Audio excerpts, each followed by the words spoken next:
Hey guys, Cadence here and welcome back to another train haul video. I just got back from Raleigh, North Carolina for the weekend, and on the way back I had an opportunity to pick up this N-scale collection. So we're gonna take a look inside this box and see what's in there. However, before we get into the haul, real quick, I noticed that over 90% of my viewers aren't subscribed. If you enjoy the videos, I would greatly appreciate if you just hit that subscribe button. It really helps me out a lot. And one of my goals is to get that silver play button for 100,000 subscribers. So if you could help me reach that goal, I would appreciate it a ton. But now that that plug is out of the way, let's look at some trains here. Let's start with something exciting. Right off the top, you'll see we have an Atlas CSX GP38, number 6400 in the YN2 paint scheme. Sorry, GP40, not GP38. Excuse me on that.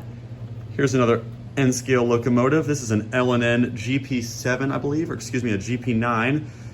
L&N stuff is just, it does really, really well in my store due to the proximity to Nashville and Memphis. So very happy to have that in there as well. Here is a sealed N-scale Walthers kit. This is the Walton & Sons lumber. Never had this one come through. Looks really nice. Nice to have it still sealed so we know that it's complete. I know that he said there are a number of turnouts in here. Looks like we've got a lot of Pico turnouts, which are the really, really high-end ones. That's great to have. And we've got a bunch. I mean, look at these guys. Someone, I believe, was going to have a big layout, but they just kind of didn't feel like going through with it, which I totally get. The highest end stuff you're going to have right there, so great to have. I see another locomotive poking out right here, another CSX locomotive. In fact, this is a Lifelike one. Lifelike's N-scale, in my opinion, always was way better than their HO products. This is another GP38 or GP40 in that Stealth YN1 paint scheme. CSX stuff like L&N, just because of its relevance to Nashville, usually does pretty well. I see another powered piece in here, a grill trolley. This is a Spectrum one, I believe this has DCC on it. Yeah, it does, that's got DCC. Very nice piece, looks great. I love trolleys. That's always been something that I feel like every layout needs a trolley. You know, you can't go wrong. Here are some track color pins. I've never had these before. So it looks like that's what you paint your rails with to give them that rusty look. Very cool. Again, great to have it sealed. Got some re-railers in there. Here's some rolling stock. Up first is a Atlas tanker. One of the very short beer can tanks. I guess that's what they're called. I never knew that, but I guess that makes sense. Let's see what else we got. Here is a flatbed. This is a Main Central flatbed. It looks like by Bachmann. This is a Spectrum piece. Main Central with pipe load. Looks pretty nice. Again, similar to Lifelike, Bachmann seem to always be on their A game with their N-scale stuff, at least in recent years. It's just my opinion, but I think they got some nice stuff. Here's a Cypress tanker, Atlas. Here is what I think is our last engine. This is a Caddo, as I know it's now called. Caddo C30-7 in the Santa Fe Bluebonnet paint scheme. Here's some more nice CSX stuff. We've got a maintenance of way hopper. A little bit of junk hanging off there, but love that CSX MOW orange. And another CSX car, a bathtub gon, or a bathtub hopper, I guess. Equipped with Rapido style trucks. Looks very nice. E&C Shops is a great brand. They have really, really high quality stuff. So happy to have that. Let's grab another piece of rolling stock here. A Southern box car. I love the Southern logo with the green kind of signal in the O. Big fan of that. And here is a Sioux-Line hopper from Atlas, little covered hopper. In here we have a CP rail flatbed. It kind of is falling around in there a little bit. I don't know if that was supposed to come with a load or not, or at least the car is in there. Here's an MRC 1300 power pack. Very, very solid transformer. I know a lot of people love those.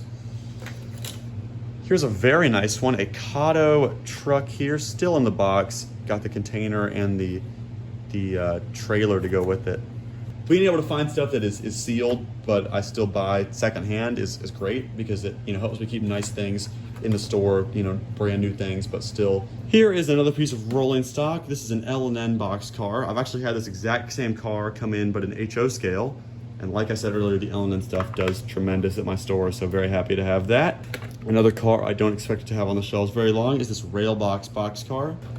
Here is a Fruit Growers Express Reefer by Atlas. And here is yet another car I really have a good feeling about, and that is the CSX Rain car. Like I said in my best-selling trains video, the CSX stuff, anything modern, anything new, you know, sort of relevant to today's railroading is really well in my store, received really well in my store. Here is another one of those 50-foot box cars, Santa Fe Shock Control. I'm kind of trying to figure out if this guy was going to model Santa Fe or CSX. I'm sort of, you know, I'm getting mixed signals here, but there's a DuPont tanker, one of those beer can tankers, as we now know that they're called.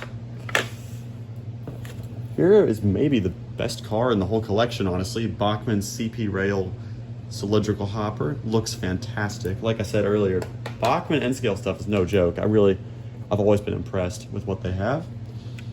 Here's a chassis hopper with some parts kind of falling around here. That's gonna need a little bit of help. Here's another trailer, Canadian Pacific. This box looks like it goes to a Gunderson flatbed, but I have not seen that yet, so maybe it's floating around here somewhere. We'll get to the bottom of that. This actually didn't come with this. My friend Daniel had these, and he gave them to me to sell in the store. A little bit of a train cookie cutter set, so that is not part of this N-scale collection, but still definitely appreciated. Here is what looks like a part tub that this guy must have had, because look, there are a ton of trucks in there. Hopefully there's trucks in there to repair the items here that don't have all the wheels. Here's another Walther's Cornerstone kit. Let's see if this one's, yeah, this one's also sealed in terms of the bags at least. The box is not, but that's the Merchant's Row for N-scale. Walther's Cornerstone kits are probably the best kit brand, in my opinion. Yet again, another new in box item is these rock molds from Woodland Scenics, obviously never used. So lovely to have those. Woodland Scenic stuff is something I really need to get more of. Very happy to have that. Here is some flexible stone walls. Again, brand new in box. And we got a bridge floating around there too. And I'm curious what's inside this priority mail box. But first of all, I see a couple things floating around here. So we'll grab those really quick. We got an Atlas Southern Pacific ore car. A Model Power Illinois Central Gulf hopper that is really nice. And maybe this is what goes, yeah, this is definitely what goes in that box from earlier, the Santa Fe well car right there. But now let's see what we're working with in this mailing box. I'm very curious. I think this is gonna be a bunch of wiring and stuff. Yeah, it looks like this was Hump Yard Purveyance. Leveler kit. No idea what this is. Maybe it's to level out couplers or something. I have no clue. But if any of you guys have an idea, please let me know. And then looks like just some wire here as well. But all in all, I'm very happy with this collection, and I'm very happy to have it in my store. If you see something here you like, it'll be on my shelves very soon. My info to my store is right there. Hope you guys like this video, and I will see you in the next one. Thank you for watching.